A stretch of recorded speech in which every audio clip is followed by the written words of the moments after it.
जिला केज के इलाके सामी में बलोची बाजार के रिहायशी वाहिद बख्श वल्द पीर मोहम्मद को फैमिली के मुताबिक घर से हिरासत में लेकर लापता किया गया है।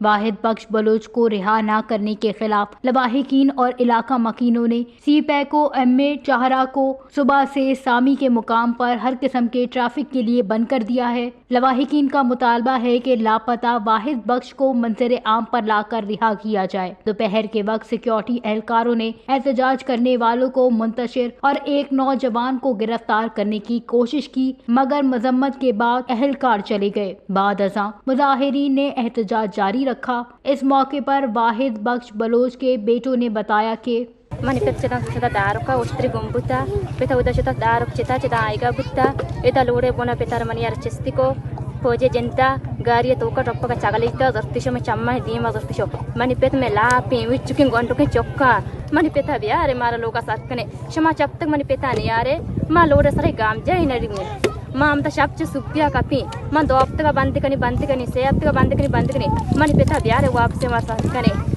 BSO बिचार के रहनुमाओं बाहू चंगेज, यासिर बीबर्क, मरवान बलोच और इमरान हासिल ने धरने में जाकर वाहिद बख्श बलोच की फैमिली से इजहार यकजहती की। वश न्यूज़ केज बलोचिस्तान।